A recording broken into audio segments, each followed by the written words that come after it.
Florida State is working to fortify its recruiting class for 2023. There is much question about where those players will be playing in what conference in the future. We're talking Florida State football for the next hour right here, as we always do. Jason Priester's on the line, folks. NBC 6. Jason.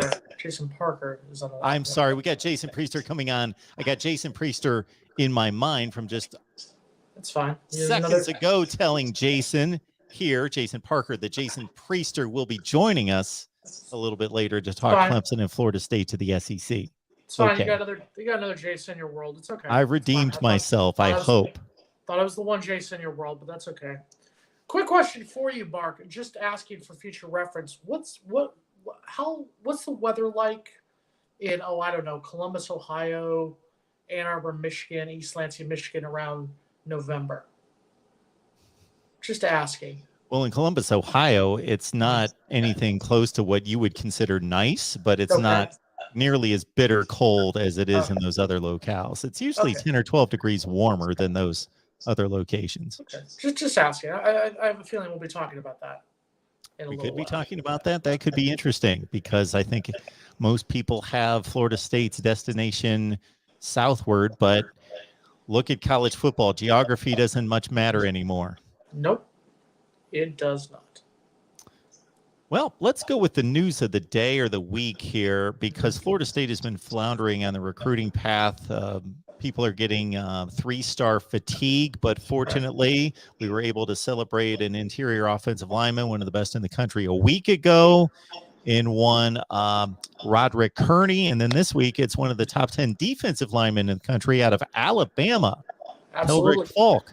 KELDRIC FAULK's coming in as a 4-star, like you said, from Highland Home, Alabama. 4-star, picking Florida State over some of the bigger schools in the country. This one was a big get for Florida State, and you talked a little bit about right there. You're watching Miami starting to get top 4-star, 5-star recruits coming in. You're starting to see even Florida getting a couple. UCF got 2 4-stars today. So you're starting to see that going around the state. So it was good to finally see Florida State get one. And this solidifies the defensive line. It solidifies the defensive line. Last week solidified the offensive line. It's good to see Florida State getting back on the trail. But I like FAULK. He's a big guy, big, strong guy who can come in on that line right there. I think once he comes in 2023, I think he'll probably sit a year. But I think if he gets a little bit more muscle on him, he has that kind of speed. He has that potential. I don't want to say that full Jermaine Johnson type, but he will play that same way once that time comes around there. But I see him, if he could just get a little bit of muscle, gain a little bit of experience, he has a future there on that defensive line for Florida State. Whether it's in the SEC or the Big Ten, who knows? But in the future, he will be playing big minutes for the Florida State defensive line. Jason has given up on the ACC. I gave up on the ACC 10 years ago, but we'll talk about that in a moment. We will. So, of course, realignment and expansion talk is coming your way tonight. Of course, the college football world has been shaken by the USC-UCLA move to the Big Ten, and not just that move, but everything that's going to ensue because of it, as the SEC and the Big Ten basically flex their muscles and counterpunch and pretty much lay waste to the rest of the college football landscape. So at this point, a year ago, before OU and Texas moved to the SEC, all the numbers, all the metrics, TV ratings, all of it told us that the SEC and the Big Ten own this sport.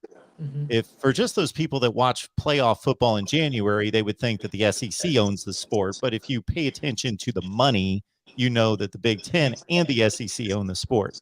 And then only since then has what transpired. They've only gotten stronger with the Big Ten counterpunching, grabbing the LA market and the USC football program and UCLA, of course, after the OU Texas move. And now it appears as though these two are going to counterpunch until they kind of survey the field and figure, there's nobody else out there we want that's going to bring value, so we're done. It's going to be the first one to get to 20 teams. I think 20 is the benchmark at this rate. And we wrote something on NBCMiami.com earlier this week. I wrote why Florida State and Miami should be in the Big Ten's next expansion look.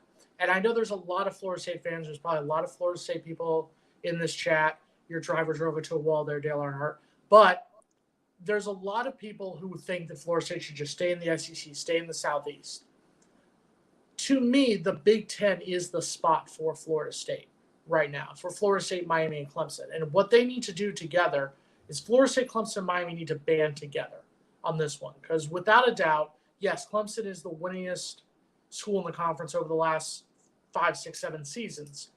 Miami and Florida State have the name recognition from the traditional aspect, from the money aspect, from the TV viewership. You look at what ESPN's numbers have been the last few seasons. Majority of those games involving Florida State have been amongst the most viewed on NBC. Every time they play Notre Dame, it's among the most viewed. So that's what they bring to the table right now. But it's going to be the first conference to get to 20 teams. And both the SEC and Big Ten want Florida State, Miami, and Clemson. To me, the Big Ten is the better option for 3 reasons. And you talked a little bit about it right there. First thing is from the aspect of controlling the country. The Big Ten, by expanding to the LA market, by expanding to USC and UCLA, they now have a coverage of the entire country, from California all the way to New York, with Rutgers being just outside the New York City metropolitan area. So they have the east to west market. If you get Clemson, Florida State, and Miami, you get the southeast market, and you get the entire country north to south at that rate. You also get the TV markets of New York, LA, Chicago, Washington, D.C., Pennsylvania, or Philadelphia, with the Penn State market being close to there. You get even the Detroit market. There's a lot Michigan. of big markets in the Absolutely. Big Ten footprint. You Minneapolis, Cleveland, Indianapolis. You're forgetting the state of Florida. You get Orlando, Tampa, Miami, who are all top 20 markets right now. You get Atlanta to an extent if you get Clemson and Florida State. So the media market, the media footprint would be amazing from that aspect. That's the number one reason. Number 2 reason is you got to get these 3 teams. You got to get Clemson, Florida State, and Miami before the SEC can. Because then what does that leave the SEC with? Let's say the SEC, let's say Clemson, Miami, and Florida State do go to the Big Ten. What does that leave the SEC with being able to get? Look, I mean, they're going to have to get, let's say they go raid the ACC. Who are they going to take? Carolina and Duke. They're going to stick together for basketball purposes. Who are they getting? NC State, Virginia Tech? Yeah, good teams, but nowhere near the name recognition of a Clemson, Florida State, and Miami. Nowhere near a complete sports resume as a whole as you would of the 3 of Miami, Clemson, and Florida State. Or does the SEC go with North Carolina and Duke, and then do they go with Houston and Baylor out of the Big 12? Whatever they get, it's not going to be the same as taking Clemson, Florida State, and Miami. The third thing the Big Ten needs to do, and we talked a little bit about this, and you and I talked about a little bit about this before, is in addition to getting Clemson, Miami, and Florida State for the Eastern Division, you have to get 1 team for the Western Division to go with. Because right now there's 9 teams in kind of the West, so they would need a 10th team to go with the 10 teams in the East. There's a team in South Bend, Indiana, called the Notre Dame Fighting Irish. And you get Notre Dame for a few reasons. Number 1, it solidifies that Chicago market. Number 2, Notre Dame's used to playing Michigan. They're playing Ohio State to start off this upcoming season. They play a lot of Big Ten schools. That's number 1. Number 2, the Big Ten is looking for a new TV partner starting with the 2024 season when their contract runs up and they're looking for a new partner. What does Notre Dame bring to the table that the ACC screwed up with in not bringing to the table and not forcing Notre Dame's hand when they made Notre Dame a part-time football member and a full member in the other sports? They bring a contract with NBC. And you could say that I'm biased because I work for an NBC station. But if you go to NBC right now and you say you've got the options of Ohio State, Michigan, Florida State, Clemson, Florida State, Miami, USC, Notre Dame, Ohio State, Penn State, Michigan, Michigan State, USC, UCLA, even Nebraska, Notre Dame, Nebraska, Ohio State. And you can tell them, hey, you got to split it with Fox, but you're even giving them half of that allotment. The money is going to come in. The money is going to roll in for the Big Ten and thus the Big Ten conference schools. The bottom line is this: whether it's the Big Ten or the SEC, and there's a lot of positives for going to the SEC. I think right now, it's a better option to go to the Big Ten than the SEC. I think they have a better chance of being more competitive in the Big Ten than the SEC right now. I think versus having to play Georgia every year, Alabama every year, or almost every year, LSU more often, Tennessee more often, and whatnot. With that being said, the bottom line is whether it's the SEC or the Big Ten, Florida State needs to get out of the ACC as soon as possible. Florida State is in a no-win situation if you stay in the ACC. One of the viewers here talked about the possible partnership of the ACC and the Pac-12. That's just a disaster waiting to happen, because what is competitive right now? Oregon's going to be down because Mario Cristobal is leaving. Would you say right now is the best team right now in the Pac-12? Utah. That's who you're bringing to the party is Utah. If you're the Pac-12, that's who you're bringing to the party right now is Utah. To me, it is not attractive to have a Utah Clemson matchup. A Washington Miami was a sexy game in 1994. It's not one right now. The best option right now is to cut and it's going to cost Florida State. Whether it's going to cost them $50 million or $300 million, whatever the final buyout is going to be, it's going to have to cost them some amount of money. At this rate, it's going to be worth it to go to either the Big Ten or the SEC. But the bottom line is Florida State needs to get the hell out of the ACC as soon as possible. And somebody who agrees with that is Logan Robinson from Noel Game Day. Logan's here. Yep, absolutely agree. All right, let's do this. Okay, I want to hear you guys fight about the Big Ten and the SEC. Oh, I forgot to turn my phone off. We're professional here with Mark Rogers, the voice of college football. Okay. Try. Well, now that you're here, all right, we're definitely professional. I want to hear you two fight about the Big Ten and the SEC, but before that, I do want Logan's take on the latest. So, top two recruits in this class. Obviously, we talked about Roderick Kearney last week. He comes in as a top 150 player, now a top 100 player out of Alabama. And KELDRIC, FAULK, the defensive lineman, and Jason and I chopped him up a little bit, but I want to get your take on the latest addition. Yeah, no, I like this addition. Definitely with FAULK coming into the fold, I think Florida State is in a pretty good spot now with your defensive ends of the future.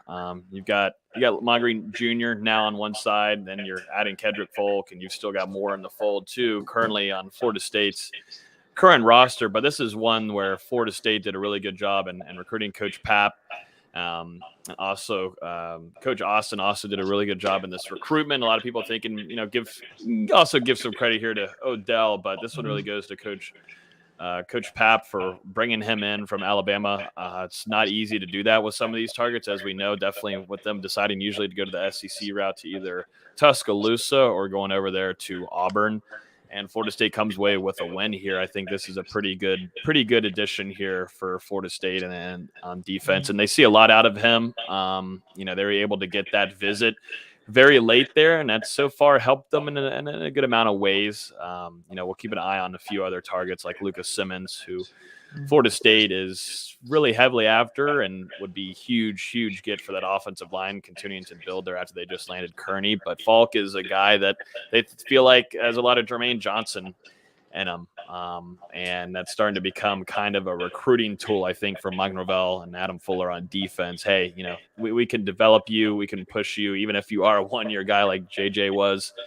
But let us get a couple of years with you, and we can put you into becoming a first-round talent. So Florida State feels really good about this landing. I think all FSU fans should be happy about it. And I know there was not a commitment today from Avery Stewart, the defensive back, but that's not a major need, in my opinion. I don't think that's one where FSU fans should have a hissy fit over. I think fans need to understand, Florida State continue. It would be the same way. Florida State fans would complain that we're getting too many defensive backs. Why is it always defensive back? Why is it not another position? But then if they don't get Stewart, then they're going to complain either way. Either way, just shut up, enjoy the absolutely great commitment that you got with KELDRIC, FAULK, and then hope that you're able to get Lucas Simmons, which is now the #1 target on the board that Florida State needs to come home and land with Coach Atkins. Logan, there's another recruit that I want to talk to you about real quick. Jalen Brown, 5-star wide receiver. He's from down here at Miami Gulliver Prep. He's got Florida State in his top 5. A lot of the experts think he's a Miami lean because he's from down in this area. But he has talked a lot of positive about Florida State. He's talked about how the Florida State rebuild, how he likes what Florida State has, and he's like to be a part of that rebuild. With that being said, is that enough to get him? And obviously he goes to the same school, Gulliver Prep, that Lamont Green Jr., Florida State commit, attends. Is that enough, or do you think that we're going to lose him out to the year? Starting off, Florida State with Chris Parson, they have a really close relationship, very close bond with their families and the Brown family. And Chris has always wanted to get Jaylen Brown down for visits. I think a majority of Brown coming down for these visits was because of Chris trying to get him down here and get him around the staff and seeing how he likes the facilities. And I think he's saying some nice things about the rebuild and what Norvell is doing, but I think this is all going to come down to how Florida State does on the field. I know he's planning on making a commitment, but there are flips that can happen. I think there's a lot of guys that are currently committed at other schools that are still keeping an eye on Florida State and seeing if what Mike Norvell is telling them in these meetings with their families, if it becomes true that Florida State can go in and have an 8-win season, and that turns some heads for definitely some moms and dads and the players involved. But Jaylen Brown, I don't think Florida State's in this one right now. Haven't felt that way for definitely since maybe the latter half of last season. I think it's all going to come down onto the field. And Miami's trying to do a lot of things, and you've got a new staff in store there. It's really going to depend. And I think too with Florida State and trying to grab some of these high class wide receivers, I think they want to see how. First, Jordan Travis isn't going to be here for a while, but they want to see the quarterback of the future and see who that ends up being. If Chris Parson sticks, I know you've got A.J. Duffy in the fold. We'll see if Jordan Travis decides to stay for another year next year for FSU. I think there's more question marks about skill players than anything, and that's dialed in right there for Jaylen Brown. But right now, I don't think Florida State's in there. If it is Miami, then it is. But I'm not confident. I think Florida State's put themselves in a good spot. I'm not confident that he'll stick there for that long, depending on the gameplay between Florida State and Miami this upcoming season. So yeah, that's my take on Jaylen Brown. What is your favorite Big Ten school? If fill it in, Logan. Come on. Penn State? No, not Penn State. No, there's only one Yeah, D. Florida trademark. No, you're going against U.S. patent here. You can't do that, Jason. It's on our sign. It's trademark on the name. It's on our sign, the Florida State University. You're incorrectly speaking when you talk about Big Ten schools, and you don't fill in the correctly. Fine. The school that owns the conference. Fine. Other than the Ohio State University, Logan, who is your favorite? I'd probably go. Whoa, how about this one, Mark? How about Michigan? Come on, what's wrong with Michigan? Your second favorite's Michigan? How can that be? I don't know. I want to go see a game there. I'd be honest with you. I don't give a flying F about any of these other schools. Whoa. But if I were to go see one, then I'd go to Michigan. I don't know where else. So maybe Ohio State. I'd go watch a game there for sure. I want to go to the shoe and watch one there. But I'm not going to go all the way over to Illinois, or am I not going to Indiana to watch a football game? That's who I was going to throw out. Not going to Illinois, beautiful Champaign, Illinois. If I'm hammered, yeah. If I'm hammered, they have a good tailgating. Whoever has the best tailgating scene, Mark, where can I go? Whoever I think that's Ohio State, Michigan, and Penn State. Those are your choices, pretty much. Real? Wisconsin's a big party school. I would go. Go early in the season, so it's nice and warm. You don't want to wait too long. Go the first 3 weeks of the season. Yeah, if I could go whenever there's also a Green Bay Packers game going on. Maybe if the Steelers go up there and travel, then sign me up. Now we're golden. Now we're golden. One more note on KELDRIC FAULK. 82 tackles, 30 tackles for loss. Pretty decent number. Made a lot of plays behind the line of scrimmage. 11 sacks, 6 pass breakups. So those are batted balls at the line, I got to think, out of the defensive front there. So good stuff out of him. He's going to do a lot of the Big Ten. Man, I can't wait for 2024 when he does. Okay, before we get to the standoff between the SEC and the Big Ten, the two conferences that are just running rampant, owning the sport, gobbling up teams and flexing their muscles, we will note the super chat here. And it's, of course, a little jab by the Canes here. Kyle Lauren, Miami Cane. Mario Cristobal is the man. Go Canes. Gross. Thanks for your money. We appreciate it. There it is. Gross. Tough. I shouldn't probably say this as a tip to any Miami fans or whoever wants to troll, but you get your comment automatically stated if you give the super chat and you give the lowest amount possible and you still get your comment out there. That's probably the route to go, I guess. I want one Cane fan to give us $31.28. I think that'd be a good amount right there. Yeah. Good, solid 31. Yes, that would be even better than a $4.14 Oh, absolutely. contribution. But that would be good though. A bunch of Yeah. $4.14 ones would be also very good. What's our ACC championship tally at this point? Whatever it is, 0, like 15 Correct. to 0. See, Logan, we don't even have to troll them. Mark is doing it for us. Oh, it's Yep. easy to Just do. giving stats. Just giving them facts. They can't handle the truth though. That's I've stated this on the Miami channel that Florida State has been a more consistent winner since both of these programs emerged in the early 80s. Florida State has been the much more consistent winner. No question. We're not arguing with you on that one. All right. So I'm not giving a whole lot of thought, even though it's crossed my mind, Florida State to the Big Ten. It's been more for me about Florida State to the SEC. Obviously, Florida State's in SEC territory. And so, but geography has been laid to the side to a certain extent with a lot of this expansion. Now the Big Ten's out in Los Angeles. My goodness, coast to coast. So since we've heard from Jason, Logan, we'll hear from you. What should Florida State do? Well, we put out a piece today about the ACC and the Pac-12 trying to align another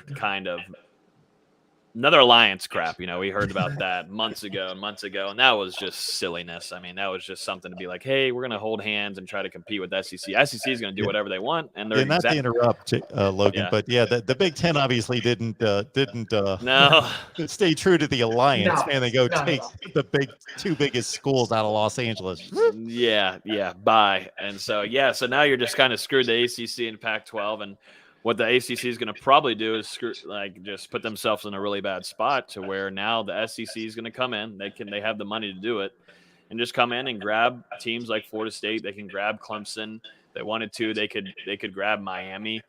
They could go Virginia.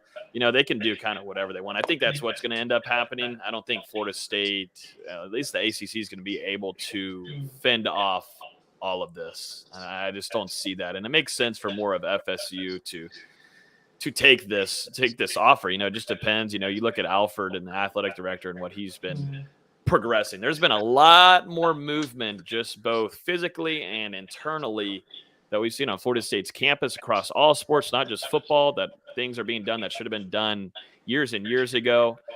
And now with this athletic director, you know, Coburn, he did what he needed to do. He was more of a financial guy, very budget oriented. We're going to keep things a little cheap and keep it safe as long as we can go until it breaks.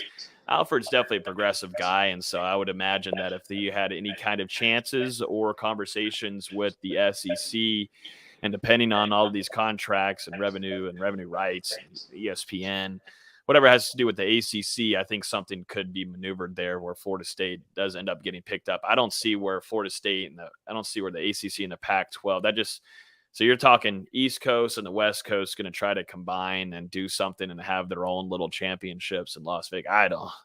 That's just kind of silly. And well, it's the ACC that supposedly proposed this too, because they know what's coming. And there's a reason why they're doing this. They know what's about to happen, and they're trying to make some moves. And what's happening behind the scenes is, SEC is most certainly going to be interested in taking two of the biggest teams, at least, right now competitively. I believe Clemson at the top, and then you got a rising Miami. Florida State hopefully is up in that mix too of coming up.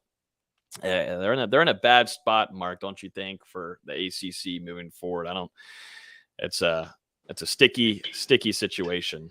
I think the one thing I just want to say real quick, and I think I hate to give the University of Florida more credit than they should, but I'm going to say this from the SEC's aspect. The SEC doesn't need Clemson, Florida State, and Miami at this rate. At this rate, they would be taking Clemson, Florida State, and Miami just to win this who's got a bigger one battle with the Big Ten. The Big Ten could utilize Clemson, Florida State, and Miami more. So that's why I think, as much as I hate to say it, Florida has the state of Florida covered as far as, and we have to look at the media aspect and the money aspect.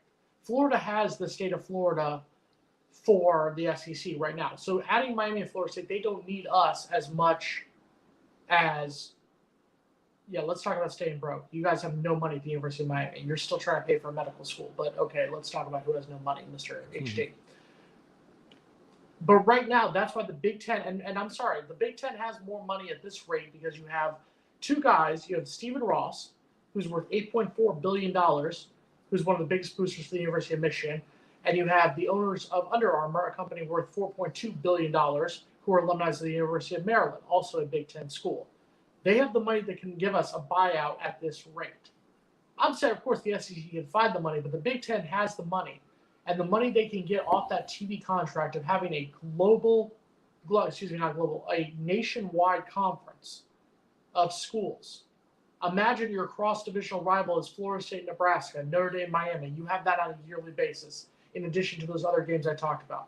Ohio State, Michigan, USC, Notre Dame, Florida State, Ohio State, Florida State, Clemson, Florida State, Miami. The options there are unlimited. But I think, and Logan, will you agree with me on this? I think, to be honest with you, Mike Alford, Dan Rakovich, the athletic director at Miami, and Graham Nath, the athletic director, the athletic director at Clemson, they need to come together on this one. They need to be the three amigos. They need to ride or die together on this one and say, we either go to the SEC together or we go to the Big Ten together. Because the three of them need each other at this rate. And I know Clemson fans think they can do this on their own. Miami fans legitimately think they're the same Miami from the 80s and early 90s. But the three schools need to go together for two reasons. Number one, they solidify bringing in the most money from either conference, whether it's the SEC or the Big Ten. And number two, if the three of them leave, the ACC is in serious trouble. Mm-hmm. Yeah, you got to get out. Yeah, basically right now the ACC is bringing in low 30 million range per team, and the Big Ten and the SEC have been plus 70 million already. This is before USC, UCLA, Oklahoma, Texas. So they're already, when you think Rutgers and Northwestern are bringing in well over twice as much money in TV revenue as Florida State, that seems ridiculous. And then there's projections that with USC and UCLA in the LA market, that the Big Ten's going to demand this next TV contract is going to be like over $100 million per team. And the SEC is going to be in the same boat, plus 90 million have been the projections once they bring in OU and Texas. So how the ACC is going to be able to counter that in any way to keep its best programs? Now, the question I have for you, Jason, before we bring in another Jason to talk the Clemson angle on this, is it's a money decision that's a no-brainer. It's a football decision, but it's also an academic decision. And depending on the conference and depending on the school, those bring different weights. The Big Ten has a very high grade of academic reputation, and the money there for people that are just football minded, and I'll include myself, just getting acquainted with some of the academic money involved. The academic money is ridiculous. The endowments of these schools like Stanford, like Michigan, like others. And depending on who's pulling the trigger and who really has the weight at Florida State, whether it's AD, et cetera, or it's chancellors and board of regents and the president who may be thinking more academic minded, that, hey, we still benefit from the football, but we can go to the Big Ten and we're going to make more money and just marry ourselves to this large academic network. That could lean it that way. Well, as much as people like to make fun of the academics at Florida State, amongst the rankings last year, as far as university rankings, Florida State had a higher ranking by, I believe it's U.S. News and World Reports, than both Miami and Clemson. I saw that. So academically, I think Florida State can hang. Obviously, Michigan's in a great school. Northwestern's a great school. Somehow I got accepted into there out of high school. But I'm still trying to figure that one out. But so I think Florida State can compete. I think it would only make Florida State better. I'm not saying it would make Florida State kind of an Ivy League institution or kind of a school like that, but it would only improve us. And it would make us have to spend the money, put the resources into making our academics a renowned part of our institution. And I think we're there. I mean, despite the fact that Logan has a degree from the school, I think we're a fine academic institution. Just kidding. Logan's a fine example of our academic program. I don't want I don't want your Noel Game Day fans to jump down my throat. They're going to come after you They're now. It's in the Discord. The Discord people are coming after you after that. Pitchforks are coming after me after that one. No, but I mean, I think that joining the Big Ten, we talked about this. When Florida State joined the ACC, the agreement was, we will help you become a better football conference. You help us in the other sports. And I think it did. I think to an extent, we made Clemson. We forced Clemson to get better. We forced NC State to get better. We forced, Virginia to get better, and so on and so forth. They improved us. They made our basketball programs better. They helped sustain our baseball program, our women's soccer team, 3 national titles in the last 8 seasons. So I think there was that right there. So I think joining a great conference like the Big Ten would only make us better. Got 400 folks on the line. Appreciate you being here. Let's keep it rolling as we go to Miami at 7. Then I got a call-in show right after that, so let's keep it rolling on through. Before we bring in our guest real quick, Jason, do you mind addressing the Super Chat contribution from Khalil? I think most of this has generally been addressed by all of us, but if you have anything else on that. I mean, I think all of those will be fine. I think you look at those schools, Florida State, Miami, Clemson, Virginia Tech, and North Carolina. I think they will all be out of the ACC by the 2024 season. I think, do I see maybe does Florida State, Clemson, and North Carolina go to the SEC, and Virginia Tech and Miami maybe go to the Big Ten? Sure. I think Florida State, Miami, and Clemson should go to the Big Ten, and Virginia Tech and North Carolina should go to the SEC.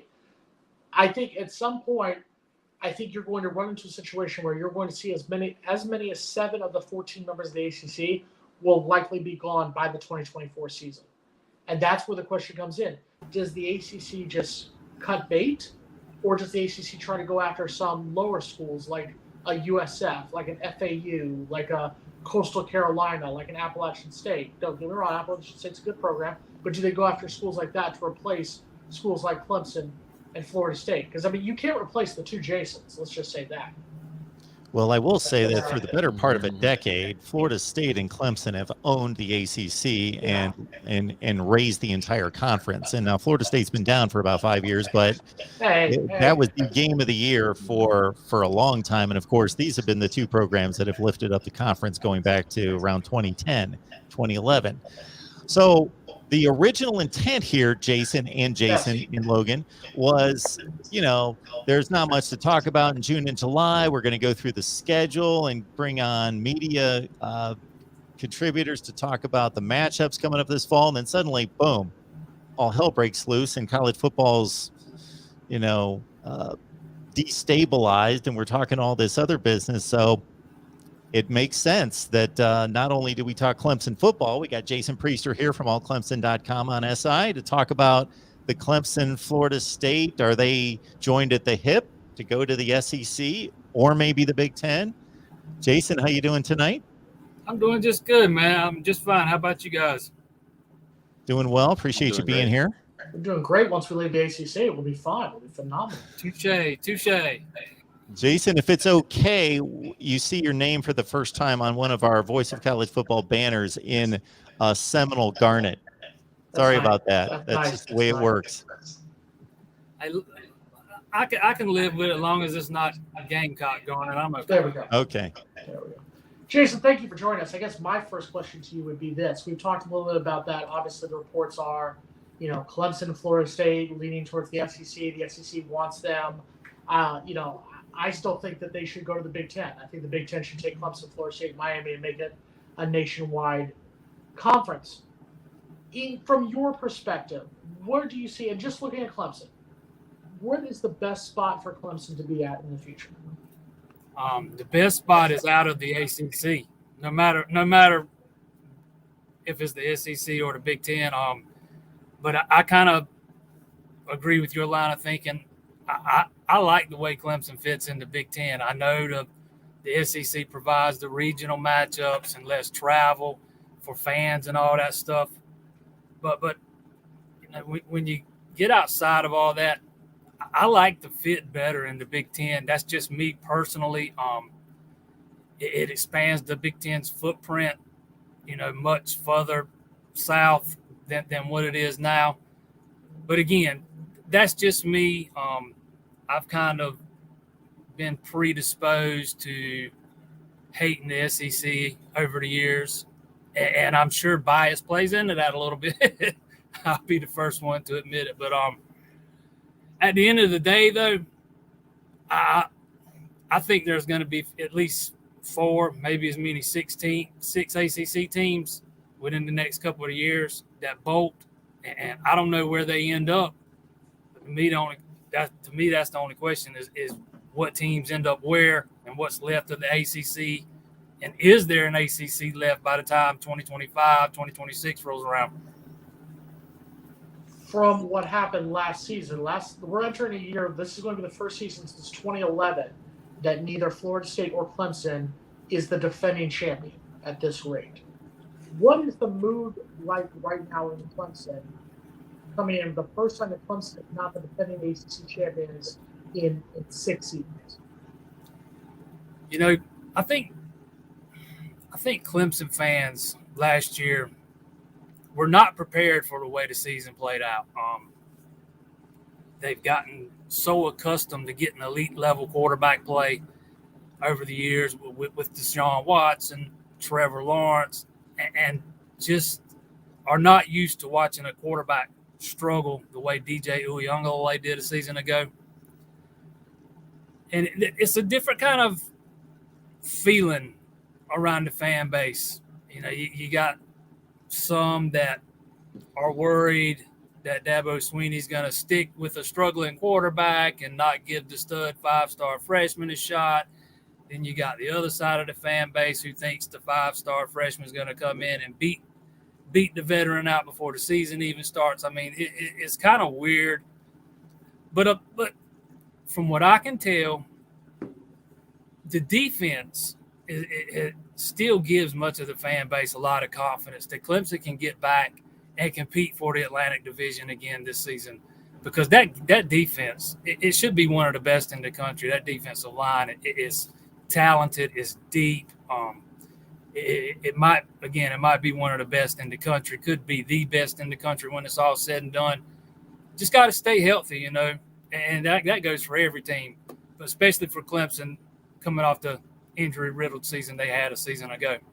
Mm-hmm. Yeah, Florida State, I think both Clemson and FSU have a really good defensive line unit that is probably going to carry Florida State's defense this upcoming season. I think that's going to be the strongest side of the ball for the Seminoles this upcoming season. And one thing that Florida State was able to do a good amount, because they had to run the ball. Clemson had to run the ball a lot last year, is with Jermaine Johnson and Keir Thomas coming off the edge, but both of them are gone.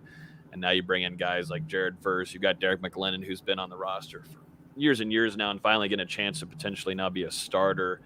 What about the quarterback room for Clemson? What should FSU fans be keeping an eye on? Because I'm not entirely sure, and this gets your take on it too, but does Dabo feel pretty confident there, what he's got with going with DJ again, or what's the potential option of what they want to do there at quarterback? You know, coming out of the spring, Dabo Swinney made it clear that DJ is still the starting quarterback. He's going to be the starting quarterback heading into fall camp, that he had done nothing to lose the job. And I feel confident that he's going to be the starter when the season starts. But I also think Clemson's got another option this season that they did not have last year. With all of DJ's struggles, I don't think Clemson really had another viable option behind him to give an opportunity to take that job. You know, Tyson Pumachan was the backup. He was coming off a torn Achilles that he suffered in the spring game. I'm not sure exactly how healthy he was. If he was fully healthy, let's say that. I'm not sure if he was fully healthy when the season started. But even if he was, I'm not sure he's the better option of the two.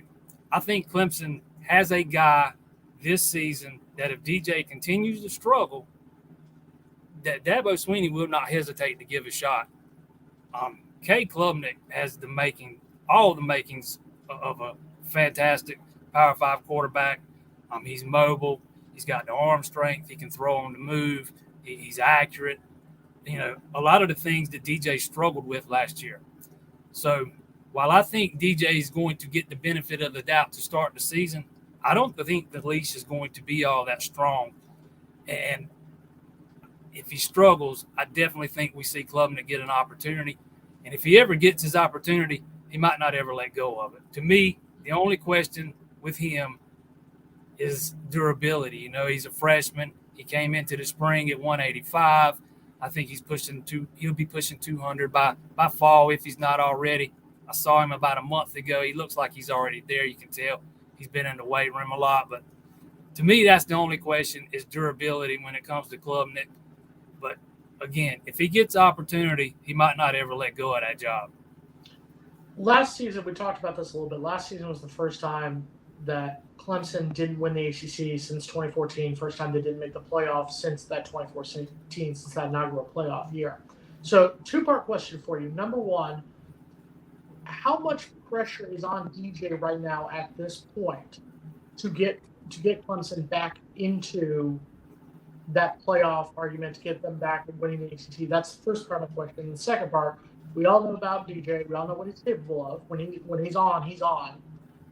We all know about that defense. Who are some of the unsung guys, or some of the guys maybe that not just Florida State fans, but other fans should be on the lookout for on that Clemson roster for the 2022 season? Well, for your first question, you know, I think that's an excellent question. You know, how much – I think there's a lot of pressure on DJ, and I think a big part of how well he performs this season is how he handles that pressure. Nobody expected what we saw last year. You know, I know he was banged up. He had multiple injuries. I'm not sure he was ever healthy after the opener against Georgia. I was on the sideline that night. He took a beating in that game. You know, unlike I've seen many quarterbacks take lately. He took a beating, the worst of his career. I'm not sure he ever recovered from it. It's going to be interesting to see how the season starts, because I do think there is a lot of pressure on him. Make no mistake, I think there is a ton of pressure on him, and one of the biggest questions is how does he respond to that pressure? And I think the jury's still out on that. We won't know until the season starts. As far as some guys on the roster that I would say to keep an eye on, some unknown guys. Let me think for a minute. One guy that first comes to mind is Will Taylor. He's a sophomore. He started out in the quarterback room last year, tore his ACL early in the season. The plan was always to play him at quarterback last year, then move him over to wide receiver. This is a two-way guy. He plays football, baseball. Future probably is in baseball, if I'm being honest. Probably could have been a first-round pick coming out of high school, but he really wanted to go to Clemson. The people who have watched him work out at wide receiver say they remind him of Hunter Renfrow with more speed. And to me, that's high praise. Clemson struggled not having a guy in the slot last year. I think they got some options there this year.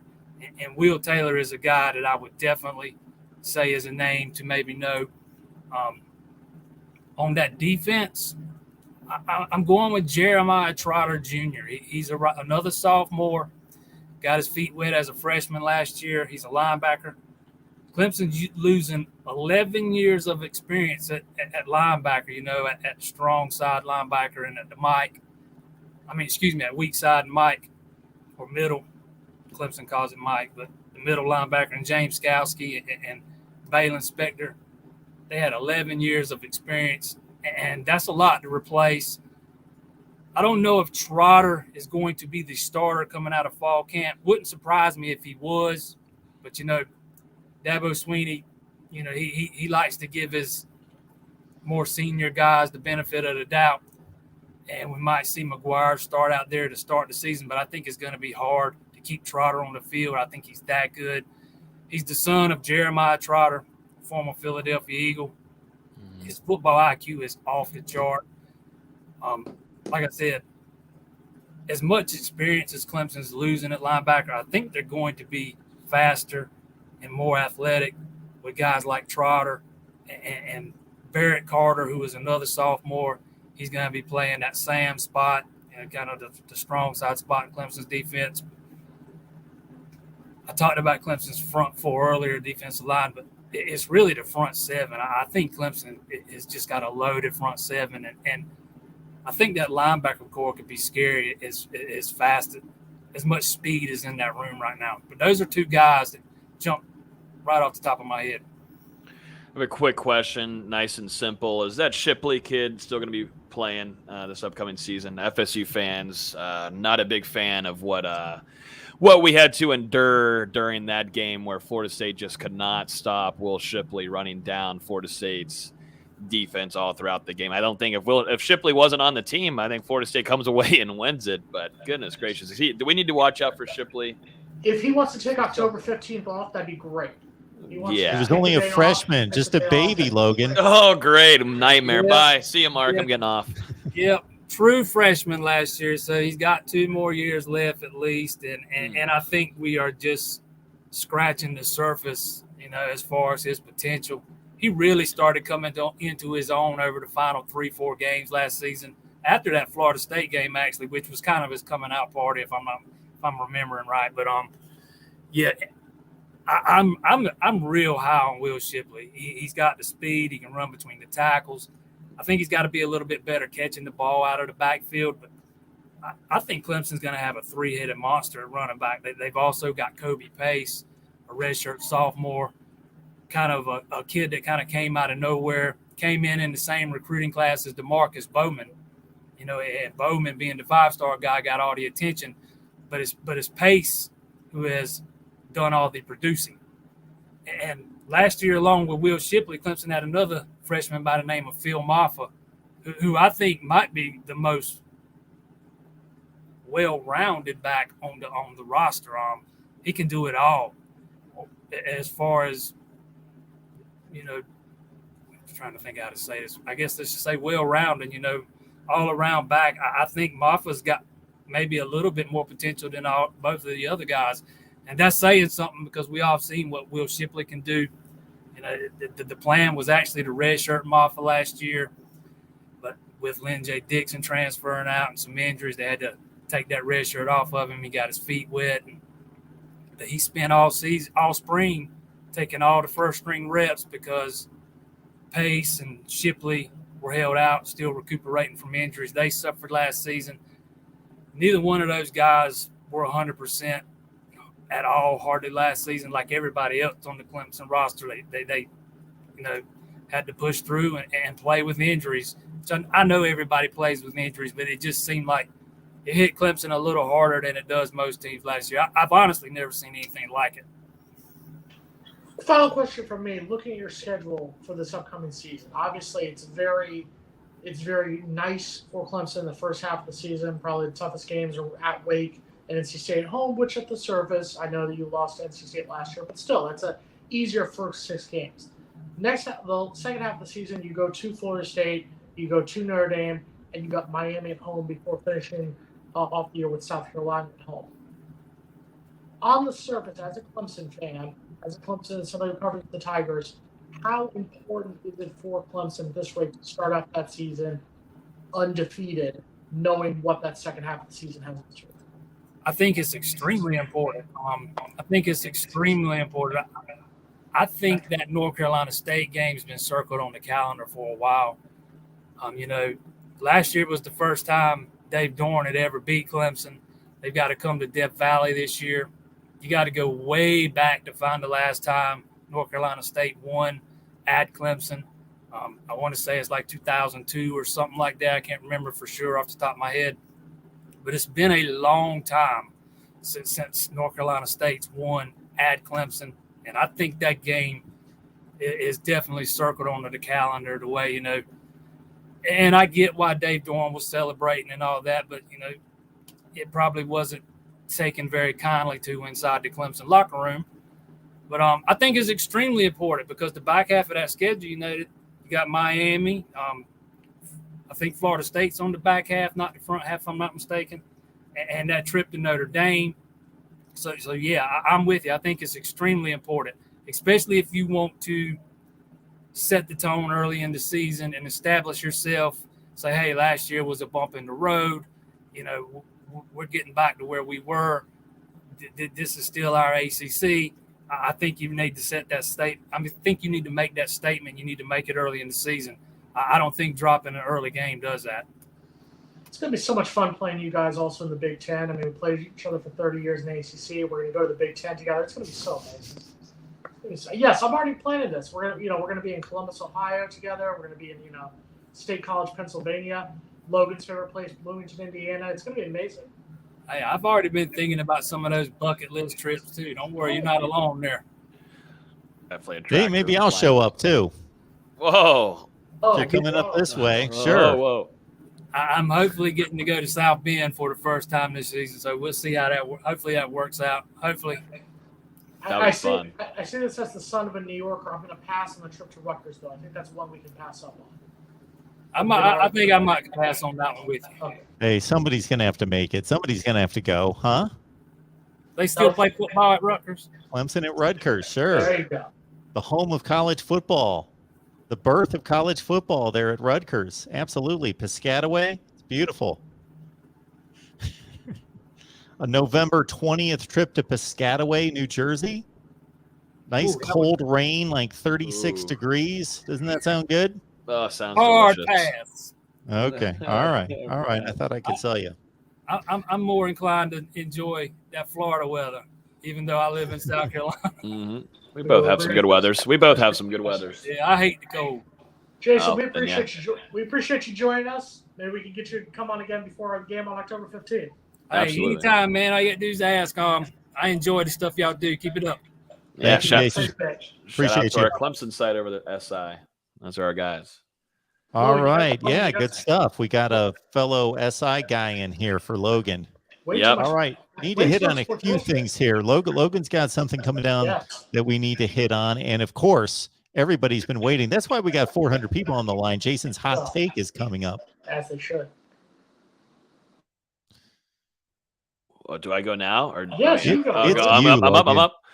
I'm going to go ahead and drop a prediction for Lucas Simmons, one of the top offensive linemen in the 2023 class. Big time target. You just landed Kearney. Coach Atkins has a great relationship here. I don't see where USC and a family vibe. They're looking for a family type atmosphere. I think Florida State has that. I'm going to go ahead and predict. I'm going to go ahead and predict Lucas Simmons to Florida State. Which we need to keep an eye out for a commitment. I would think either the latter half of this weekend of the weekend or going into next week. But this one is now on the horizon of happening pretty soon, I would imagine. But this would just be a complete overhaul of Florida State fixing offensive line. Ding, ding, ding. It's over. That does That's it. A hot take. That's a hot take from Logan. That's a hot scorching take. As long as Coach Atkins, how long you keep Coach Atkins, though? Logan, would you agree with me that maybe Florida State fans, maybe even yourself, were getting a little 3-star fatigue as of a few weeks ago, and now that would be 3 like top 100. I know not exactly top 100, but roughly top 100 players, 3 in the last 10 days. Yep.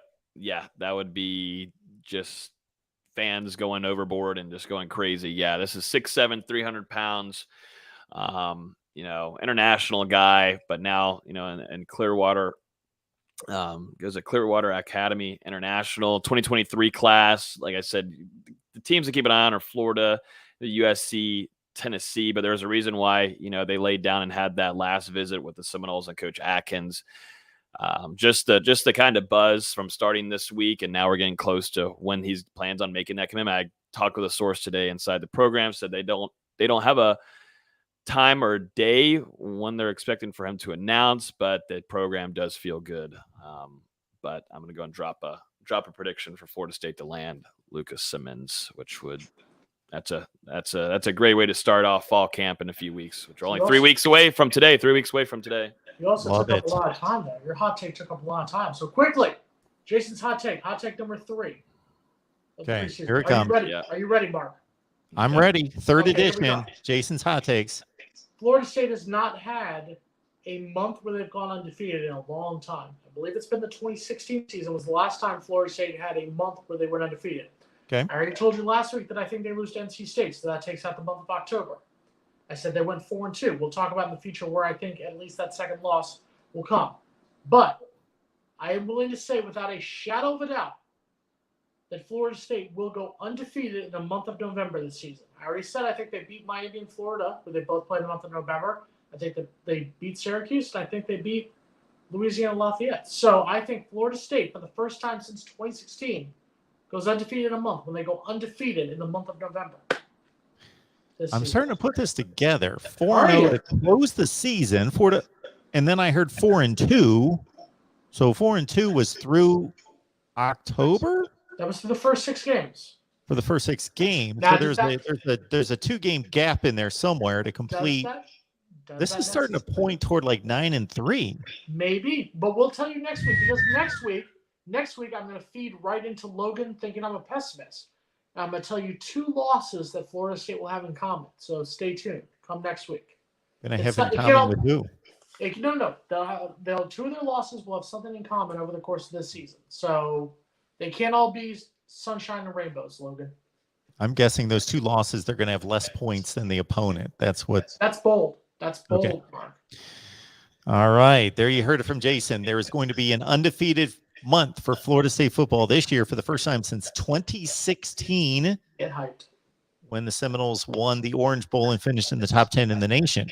God, we used to be good. God. So 2 huge reasons to get hyped. We got the Logan prediction of Lucas Simmons, one of the top 10 or 12 offensive tackles in the nation, to FSU, and Jason's hot take, which proved to be a positive hot take for the Noles. Things are looking up. I've had 2 positive hot takes for the Noles. I'm trying to change for Logan. That's what I'm doing. These have been a lot better episodes. Really good news, every one of them. And like I said, you also grab KELDRIC FAULK. Big stuff happening. We'll see. Big things popping. 3 weeks away. 3 weeks away Hey, from camp. Logan, before we sign off, where can people find you? You can find us on Twitter, Facebook, YouTube. Wow, we even posted a couple TikToks, but just follow us over there at Noel Game Day. We've got a podcast tomorrow. We've been working on a big guest, but I don't know if we'll be able to get them for tomorrow, but we'll be live tomorrow night going through all this kind of crazy stuff with conference and KELDRIC FAULK and Lucas Simmons and all this kind of stuff. So yeah, check us out at Noel Game Day, wherever. You can find us on Instagram too. Logan will And you dance can on the also- TikTok. He's going to dance on the next TikTok. So there you go. I'll dance in Discord for you, Jason, if you get in there. Oh, yeah. Oh yeah, you got to get in the I'll be Discord. able to see that. It's free to get in the Discord. I keep on telling people they need to get in there, get in ours, and get in Mark's. I'm a loyal member of the Discord and the Patreon for FSU, so I would see the video on there. Now look out if the voice of college football decides to get on TikTok. Oh, God. Oh, Baby. here we go. My interns reportedly want to sign me up for TikTok, so this could get scary. Dang. Oh God. Yeah, no, that Well, would be Jason, scary. as it stands right now, before you venture into TikTok, where can people find you now? You can check us out at NBCMiami.com and NBC6.com. We're going to have you covered with everything. We'll have you covered with, as the conference realignment turns, where does Florida State go? Where does Miami go? Where will we leave? Hopefully we leave the ACC sooner rather than later, so stay tuned. And yes, likewise, in just a few minutes, we're going to be talking about how valuable the program Miami is on the Miami channel. Yeah. Get a lot of metrics to go through, Yeah. a lot to talk about. So join us over there with Tony Altamore on the Miami channel in a matter of seconds, folks. Be there. We'll see you. Yeah. Not that valuable. Losing stock.